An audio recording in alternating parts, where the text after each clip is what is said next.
नमस्कार। आज अपने दर्शकों के लिए हम लेकर आए हैं पटना के तीन मशहूर अधिवक्ताओं के साथ एक साक्षात्कार। हमारे साथ उपस्थित हैं डॉक्टर श्रेयजीत पाठक जी, जो आयकर के जानकार हैं, अधिवक्ता हैं, पटना हाई कोर्ट के भी। उनके बगल में हैं कृष्णवल्लभ शर्मा जी, ये भी पटना उच्च न्यायालय के अधिवक्ता हैं। इनके बगल में हैं जितेंद्र मिश्रा जी, ये भी पटना सिविल कोर्ट के अधिवक्ता हैं। आज का मुद्दा बजट से रिलेटेड है, उसके लिए ज़्यादा समय डॉक्टर श्रेयजीत पाठक जी से लेना चाहूँगा और बाकी विषयों पर चर्चा आप सब मेहमान का भी इसमें वक्तव्य होगा। सर, सबसे पहली बात यह है, नया जो बजट आया है, इस बजट को आम जनता देखकर तो बड़ा खुश है, लॉलीपॉप बजट है, लेकिन जो टैक्स के जानकार हैं उन्हें ये राजनीति से प्रेरित बजट लगता है और साथ ही साथ ये भारत की परंपरा, जो बचत करने की परंपरा रही है, उसे समाप्त करने का एक षड्यंत्र है। क्या कहेंगे सर इस पे आपका? सबसे पहले तो मैं इस ज्वलंत विषय को उठाने के लिए मैं आपको और आपके चैनल को मैं बहुत बहुत धन्यवाद देता हूं। बजट हमारा ये फाइनेंशियल ईयर 23-24 का आ गया। हमारी वित्त मंत्री महोदया ने संसद में पेश किया है।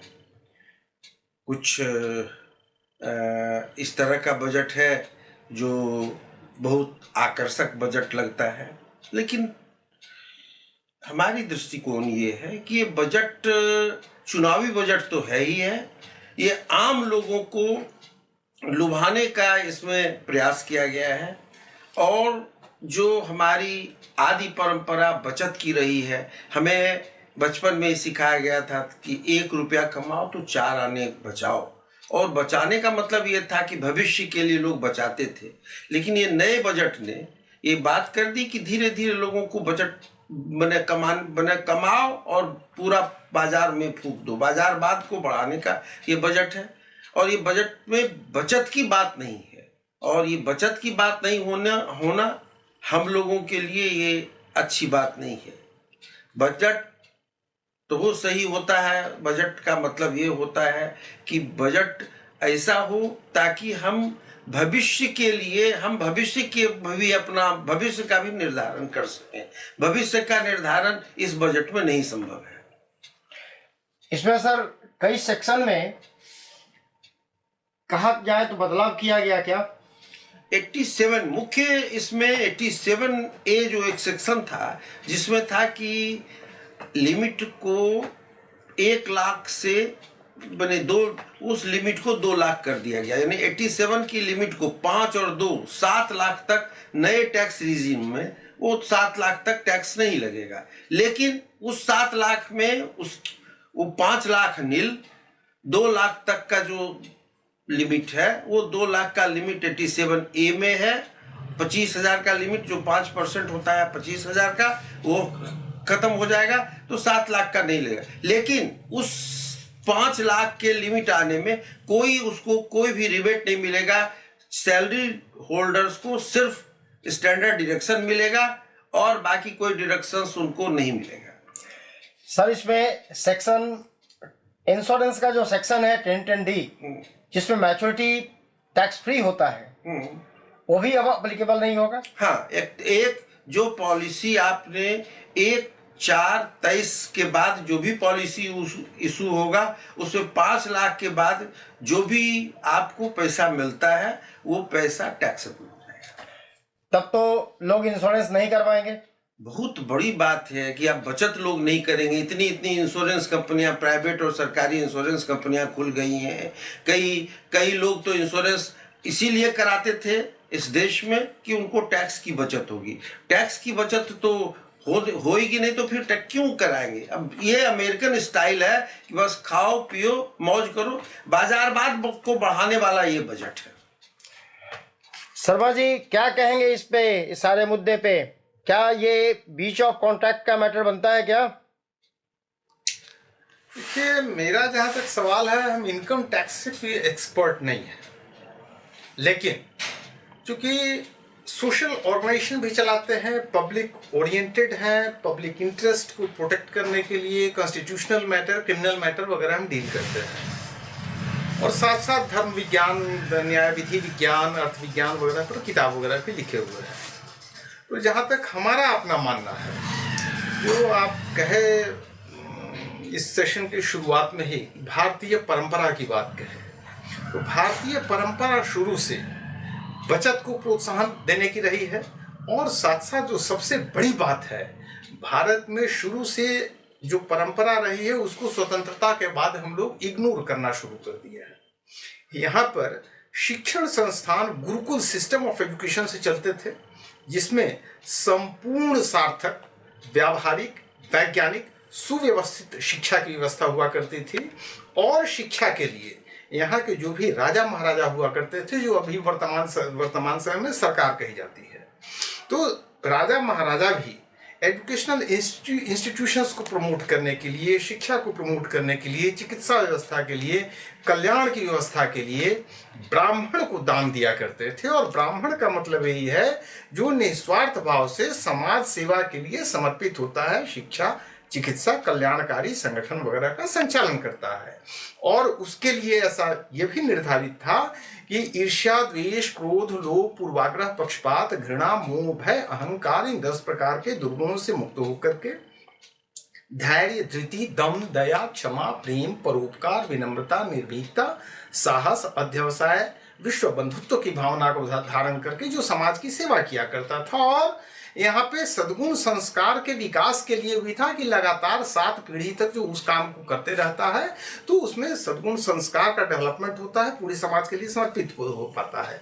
अब आज के समाज में सरकार जिस तरह की राजनीति कर रही है, समाज में विद्वेष फैल रहा है, जाति के नाम पर, वर्ण के नाम पर, भाषा के नाम पर, इसके नाम पर, उसके नाम पर, जो जुड़ाव की बात थी वो टकराव का आधार बनाया जा रहा है, शब्दों की गलत व्याख्या की जा रही है, और बजट में उल्टे सीधे प्रावधान करके बाजारवाद को प्रमोट किया जा रहा है, बचत को समाप्त किया जा रहा है, और किसी भी बजट में नहीं हुआ है। और वर्तमान सरकार से जो भाजपा की सरकार है, इससे कुछ ज्यादा लोगों को उम्मीद थी कि भारतीय परंपरा को, शिक्षा संस्कृति को, गुरुकुल शिक्षा को प्रमोट किया जाएगा। ऐसा कहीं कुछ नहीं किया जा रहा है। ये सबसे बड़े कष्ट की बात है कि अब जहां लोग भारत के अब तक भी जो बचत किया करते थे, उस बचत को भी समाप्त किया जा रहा है। इसका बहुत ही दूरगामी और बहुत ही गलत प्रभाव पड़ेगा। केवल वोट की राजनीति की जा रही है, बजट में वोट की राजनीति नहीं होनी चाहिए, राष्ट्रवाद होना चाहिए, समाज के प्रति समर्पण होना चाहिए। सरकार जनता के लिए बनती है, सरकार के लिए बनती है, किसी जनता के लिए और राष्ट्र हित की रक्षा के लिए बनती है। राष्ट्र हित का ख्याल रखना चाहिए था, बचत को प्रोत्साहित किया जाना चाहिए था, और भारतीय परंपरा के अनुरूप होना चाहिए था। ये हमारा अपना विचार है। धन्यवाद। जितेंद्र जी, क्या लगता है आपको, सरकार का जो ये बजट है उसको आप किस नज़रिए से देखते हैं? सबसे पहले आपके चैनल को, आपको बहुत बहुत धन्यवाद कि इस अहम मुद्दे पे आपने हमको बोलने का मौका दिया है। मैं इस बजट के मुद्दे पे यही कहना चाहूँगा कि यह बजट बड़ा ही निराशाजनक है।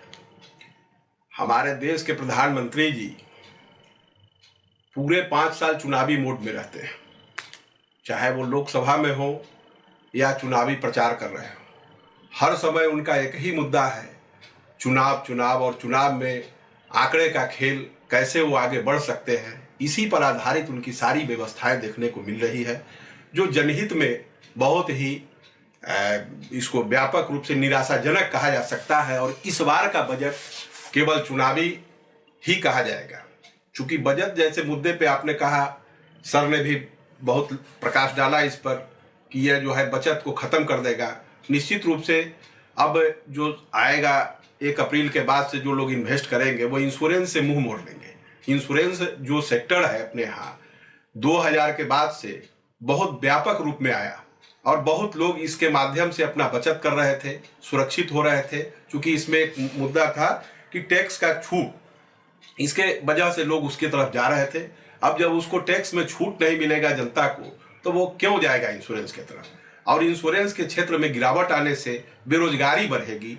बेरोजगारी बढ़ने के बाद जो और भी कई तरह की समस्याएं हैं वो देश में व्यापक रूप धारण करेगा। इसलिए हमारा ये मानना है कि यह बजट बहुत ही निराशाजनक है। सरकार को जनहित में सोचना चाहिए, जनहित में सोच करके ही कोई बजट का निर्माण करना चाहिए, यही हमारा कहना है। यह बजट बहुत सार्थक नहीं। सर फिर से आपके तरफ रुख करेंगे। सरकार को क्या करना चाहिए जो जनता के हित में हो? और आपसे पहले भी जो मेरी चर्चा हुई थी टैक्स को लेकर, भारत तभी डेवलप होगा जब आचार्य चाणक्य के थ्योरी के अनुरूप टैक्स का स्ट्रक्चर तैयार किया जाएगा। मैंने पहले भी आपको बताया है कि एक बार की कहानी है कि जब वो एक विद्वान उनसे मिलने गए चाणक्य से, तो चाणक्य ने उसे पूछा गया कि भाई इस देश में टैक्स कितनी रहनी चाहिए, टैक्स कितना होना चाहिए, राजकाज चलाने के लिए तो टैक्स की जरूरत है, और टैक्स कितना लोगों से लेना चाहिए। तो चाणक्य ने अपने सामने फूल पर जो एक मधुमक्खी बैठी हुई उसकी तरफ देख के उन्होंने दिखा के कहा कि यही टैक्स होना चाहिए, यानी पेनलेस। फूल से मधुमक्खी रस ले लेता है और फूल को पता नहीं लगता है, और वो खुशी खुशी वो हंसता रहता है फूल। वो ऐसी टैक्स व्यवस्था होती, पेनफुल व्यवस्था, पेनफुल नहीं होता है। इस देश में टैक्स की व्यवस्था ऐसी होनी चाहिए, लेकिन यहाँ इतने सेक्शन, सब सेक्शंस हैं, सब पेनफुल है। अभी आप देखिए 87A में अमेंड किया उन्होंने। अब अभी जो सबसे बड़ी बात थी सेक्शन 24B, उसमें उनको बदलना चाहिए। वो अभी तक का, अभी 2-3 साल से 2 लाख का लिमिट है, उसको बढ़ाना चाहिए। वो मेडिकल खर्च बहुत ज़्यादा बढ़ गया है, वो 80D को वो बढ़ाना चाहिए। वो 25,000 का लिमिट ही रखा है उन्होंने। मैंने आखिर लोग कहाँ जाएंगे इस व्यवस्था में?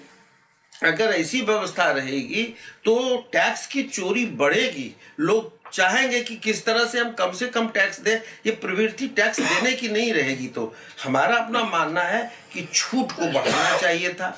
और ये अब तो और भी घोषणा कर दी है वित्त मंत्री ने कि अगले 1 साल में हम इस व्यवस्था को खत्म करके नई व्यवस्था ही लाएंगे, पुरानी व्यवस्था खत्म हो जाएगी। तो सर इसमें एक प्रश्न है, जो मान लीजिए 1.5 लाख तक एग्जाम्पशन लिमिट के लिए 80C में इन्वेस्टमेंट किया, NPS में 50,000 इन्वेस्टमेंट किया, 80E में भी उनका कुछ इन्वेस्टमेंट रहा, लोन रहा, हाउसिंग लोन का रहा, 80D में भी इन्वेस्टमेंट है उनका। तो वो लोग अगर न्यू टैक्स रिजीम में आते हैं तो उनके लिए तो घाटे का सौदा है। बिल्कुल नहीं, वो नहीं आएंगे।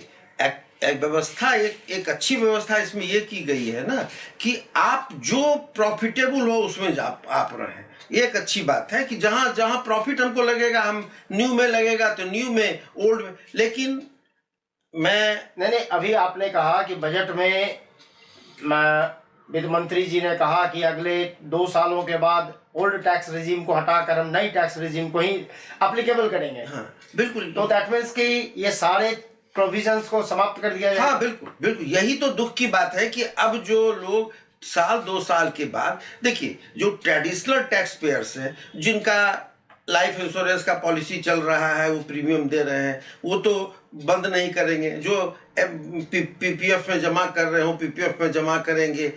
जो मेडिकल इंश्योरेंस जिन्होंने लिया है, मेडिकल इंश्योरेंस देंगे। जिसने हाउसिंग लोन लिया है, हाउसिंग लोन का पेमेंट करेंगे। यानी जो ट्रेडिशनल टैक्स पेयर्स हैं, जो देते आ रहे हैं, वो अपना ट्रेंड नहीं बदलेंगे। तो ऐसे लोगों को अगर ओल्ड सिस्टम खत्म हो जाएगा तो ऐसे लोगों को बहुत बड़ा घाटा होगा। और इससे क्या होगा कि लोग इससे कठिनाइयां बढ़ेगी लोगों को, और उन लोगों को टैक्स ज़्यादा देना पड़ेगा।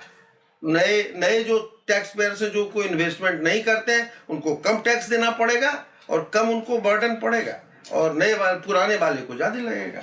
सर, इसमें एक और भी नुकसान का सौदा है। जो चैरिटेबल ऑर्गेनाइजेशन है उसे भी डोनेशन तो नहीं मिलेगा, 80G में तो एग्जेम्पशन नहीं है। भाई आप जो भी पुरानी बातें हैं सारी खत्म हो जाएंगी। 80 आप देखिए 80D में उनको छूट नहीं मिलेगा, 80G वाले को नहीं मिलेगा। इस संबंध में जितना भी हम लोगों के पास सेक्शंस है, सारे सेक्शन को खत्म कर, डिडक्शन का मतलब ही खत्म हो जाएगा। अमेरिकन सिस्टम शुरू हो जाएगा। अमेरिका में कोई डिडक्शन इनकम टैक्स में नहीं मिलता है, वही सिस्टम यहाँ भी लागू होने की शुरुआत है। मतलब ये पूरी तौर पे अमेरिका के नक्शे कदम पे चलने की प्रवृत्ति हो रही है। बिल्कुल। देखिए अब इसमें हम सवाल पूछेंगे पटना उच्च न्यायालय के अधिवक्ता श्री शर्मा जी से। शर्मा जी, जब सारे नियम अमेरिका के अनुसार चलने लगेंगे तो फिर आपकी भारतीय परंपरा कैसे निर्वहन होगी?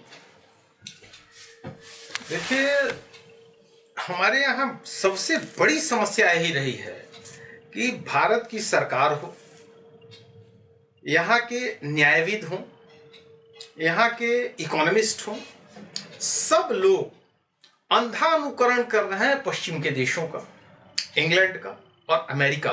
इनका रोल मॉडल बन गया है। भारत में शुरू से जो परंपरा रही थी, भारत में रोल मॉडल यहाँ पे हुआ करते थे ऋषि मुनि के नियम।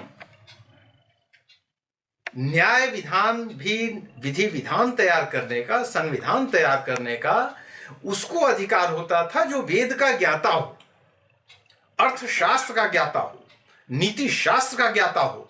आज मुश्किल यही है कि हमारे यहाँ डेमोक्रेसी, लोकतंत्र की गलत परिभाषा पढ़ा दी गई स्कूल, कॉलेज, यूनिवर्सिटी में। जो अमेरिका के अब्राहम लिंकन थे, अमेरिका के प्रेसिडेंट, उनकी परिभाषा दे दी गई, पढ़ाया गया। Democracy is a government of the people, for the people, by the people. लोकतंत्र जनता का, जनता के लिए और जनता के द्वारा शासन है। अब समस्या यहीं से उत्पन्न हो जा रही है कि जनता में तो चोर, डकैत, गुंडा, लफंगा, बदमाश, पॉकेट मार सब चले आते हैं। अब यही लोग जो चोर, डकैत, गुंडा, लफंगा, बदमाश, पॉकेट मार थे, ये लोग आज के समाज में नेता बन रहे हैं, मंत्री बन रहे हैं, सांसद बन रहे हैं, विधायक बन रहे हैं।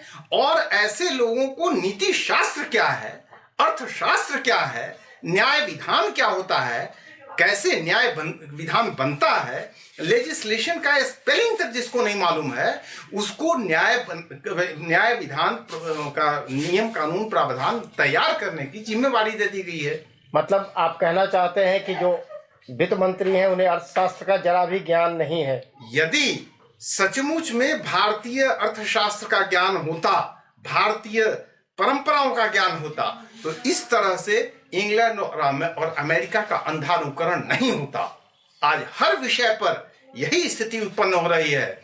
वो जवाहरलाल नेहरू यूनिवर्सिटी की प्रोडक्ट है, कोई गुरुकुल की प्रोडक्ट नहीं है। अगर गुरुकुल की प्रोडक्ट होती तो इस तरीके का उटपटांग हरकत नहीं करती, उटपटांग निर्णय नहीं लिया जाता। आज हर चीज को, आज हमारी चाहे शिक्षा व्यवस्था हो, न्याय व्यवस्था हो, शासन व्यवस्था हो, टैक्स की व्यवस्था हो, सब कुछ, सारी व्यवस्था हमारी इंग्लैंड और अमेरिका से प्रभावित हो रही है। उनकी नीतियां क्या हैं, उसको कैसे फॉलो किया जाए। यहाँ के जितने राइटर्स भी हैं, हर किताब में यही लिखते हैं, he said so and so, he said so and so. अजीब स्थिति है। आप कभी किसी भी स्कॉलर को देख लीजिए, जितनी भी किताबें लिखी जाती हैं, चाहे इकोनॉमिक्स पर लिखी जा रही हो, लॉ एंड जस्टिस पर लिखी जा रही हो, हर जगह पे लॉ में भी देखते हैं, Salmond, Holland, Hobbes, Roscoe Pound, उन्हीं के कंसेप्ट को दिया जाता है। किसी भी लॉ कॉलेज में आज गौतम मुनि के न्याय दर्शन की पढ़ाई नहीं होती है, यज्ञवल्क्य स्मृति की पढ़ाई नहीं होती है, नारद स्मृति की पढ़ाई नहीं होती है, विष्णु स्मृति की पढ़ाई नहीं होती है। कहीं भी मनुस्मृति की पढ़ाई नहीं होती है, केवल सैमन हॉलैंड हॉब्स रस्को पाउंड की पढ़ाई होती है। तो वास्तविक न्याय क्या है, ये मुश्किल यही है कि यहाँ पर जो न्याय के मंदिर में, न्याय के पवित्र मंदिर में, न्याय के सिंहासन पर विराजमान न्यायमूर्ति और न्यायाधीश कहे जाते हैं, वो खुद भी न्याय कर नहीं पा रहे हैं और न्याय के नाम पर अन्याय हो रहा है। भारत में जो शासन होना चाहिए था, शासन के जगह पर कुशासन हो रहा है, शिक्षा के जगह पर अशिक्षा हो रहा है। यूनिवर्सिटीज में जो डिग्री दी जाती है वो हमारे ख्याल से, हम गलत हो सकते हैं लेकिन वास्तविक हम कैसे गलत हो सकते हैं, लोगों को निर्णय करना होगा। यहाँ पे मुश्किल यही है, जो यूनिवर्सिटी डिग्रीज देती हैं उनको खुद अपने डिग्री पर भरोसा नहीं होता है। एमए, पीएचडी और डीलिट की डिग्री प्राप्त लोग भी प्रचंड मूर्ख हो रहे हैं। साधारण मूर्ख वो होता है जो पढ़ा लिखा जाए, जिसको शहर के लोग देहाती गंवार कहते हैं, वो आजकल के एमए, पीएचडी और डीलिट किए हुए लोगों से ज्यादा समझदार होता है। हमारे यहाँ पंच परमेश्वर कहा जाता था, देहात का लोग इतना बढ़िया से निष्पक्ष न्याय किया करता था। आज न्यायाधीश के कुर्सी पर बैठ करके ये लोग अन्याय करते हैं। देश की शासन का संचालन जो अर्थशास्त्री को होना चाहिए था, अर्थशास्त्री के जगह पर उटपटांग लोग बन जा रहे हैं। शिक्षा मंत्री ऐसे ऐसे लोग बन रहे हैं जिनको शिक्षा का मतलब नहीं मालूम है, हर शब्द की गलत व्याख्या हो रही है। और बार बार हमारे प्रधानमंत्री महोदय भी कहते हैं, तमाम लोग कहते हैं, विश्व गुरु बनने की बात कहते हैं। विश्व गुरु आप कभी किसी का नकल करके नहीं कर सकते हैं। आपको भारतीय परंपराओं पर का अनुपालन करना होगा, भारत की श्रेष्ठता को समझना होगा, यहाँ के ऋषियों के वैदिक ज्ञान को समझना होगा। चाणक्य, अभी बहुत अच्छी बात आप कहे, ये भी कहे, आप भी कहे कि चाणक्य नीति और चाणक्य का अर्थशास्त्र, चाणक्य का अर्थशास्त्र अपने आप में केवल आज का इकोनॉमिक्स नहीं है, बल्कि इकोनॉमिक्स के साथ साथ पॉलिटिकल साइंस भी उसमें है, लॉ एंड जस्टिस भी उसमें इन्वॉल्व है। और जब आप प्रकृति के ब्रह्म के ज्ञान को यदि आप प्राप्त करते हैं, भारतीय परंपरा का अनुपालन करते हैं, ऋषि प्रज्ञा का उपयोग करते हैं, तब आप कभी गलत काम नहीं करेंगे। राष्ट्रहित और जनहित में निर्णय होगा। ये केवल वोट की राजनीति किया जा रहा है। देश राष्ट्रहित और जनहित को इग्नोर करके केवल पॉलिटिकल इंटरेस्ट, राजनीतिक लाभ प्राप्त करने के लिए किया जा रहा है। यही हमारा अपना मानना है। धन्यवाद। जितेंद्र जी, अब आपसे सवाल है। शर्मा जी ने कहा कि ये पूरा प्रोपेगेंडा राजनीति के लिए है, बजट से लेकर कानून तक सब राजनीति के लिए है। इन्होंने कहा कि हम लोग पश्चिम की नकल कर रहे हैं, मतलब पश्चिम वो जगह जहां भगवान भास्कर भी डूब जाते हैं, तो नकल करने वाले कहां से उभरेंगे? क्या कहेंगे आप इन सभी चीज़ों पे? नहीं, जहाँ तक हमारे वरीय अधिवक्ता महोदय ने कहा, निश्चित रूप से आज की भारत की सरकार जो है वो नकल कर रही है, बड़े व्यापारियों को बढ़ावा दे रही है, बड़े व्यापारियों के पीछे पड़ी हुई है, और बड़े व्यापारी सुरक्षित कैसे हो इसके लिए गरीब जनता की ओर से उनका ध्यान बिल्कुल भंग हो चुका है। यह देखा जा रहा है वर्तमान समय में कि जब जब उनसे कुछ सवालात कर रहे हैं पब्लिक, तो उसका जवाब नहीं दे करके वो कहते हैं कि 18,000 गाँव में बिजली लगा दिए, 16,000 गाँव में शौचालय बना दिए, स्कूल बना दिए, लेकिन जो बुनियादी समस्या है हमारी भारत की जनता का, उस पर ध्यान वो नहीं दे रहे। चाहे वो बचत का मुद्दा आया हो, टैक्सेशन का मुद्दा हो, स्वास्थ्य का मुद्दा हो, शिक्षा का व्यवस्था हो, ये सभी यहाँ पर पूर्णतः फेल्योर हो रहे हैं। और उनका एक ही मुद्दा पास है कि वो कुछ लोगों के लिए इस देश में काम कर रहे हैं। आज गैस का कीमत 1150 रुपया हो गया, प्रधानमंत्री के कान पर जूं नहीं रेंग रहा कि ये कैसे कम होगा। पेट्रोल बाजार में सस्ता हो रहा है, अंतर्राष्ट्रीय बाजार में पेट्रोल की कीमत गिर रही है, लेकिन हमारे भारत में आज भी पिछले 9 महीने से 107 और 109 रुपए लीटर पे बना हुआ है। ये कैसे कम होगा? प्रधानमंत्री इस पे ध्यान नहीं दे रहे। शिक्षा की व्यवस्थाएं प्राइवेटेशन की ओर बढ़ रहा है। सरकारी विद्यालय बिल्कुल मतलब अंतिम चरण में आ गया है। वहां से पढ़ करके एक बच्चा जो है वो किसी काम का नहीं निकल पाएगा। इस ओर हमारी सरकार का ध्यान नहीं है। बजट में शिक्षा का जो बजट है उसको कम किया गया है इस बार, ये भी दुर्भाग्यपूर्ण है।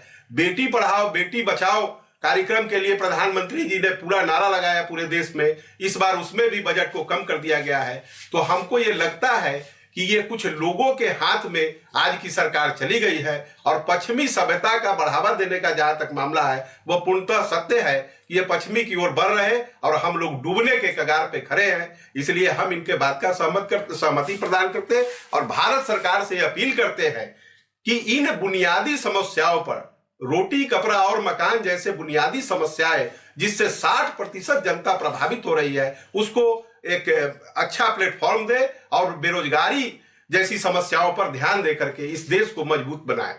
यही हमारा कहना है। सर, आप लोग अपना कीमती समय दिए हैं, उसके लिए हमारे चैनल की ओर से आप सभी का आभार, धन्यवाद। फिर एक नए मुद्दे पे आपके साथ एक बार फिर हाजिर होंगे। आप सभी का बहुत बहुत आभार। आपका भी बहुत बहुत धन्यवाद। ऐसे महत्वपूर्ण मुद्दे लेकर के हम लोगों के बीच हम लोग से पूछे, बहुत बहुत धन्यवाद। आज का ज्वलंत विषय बजट था और आपने सामयिक विषय पर जो हम लोगों का विचार जाना, उसके लिए आपको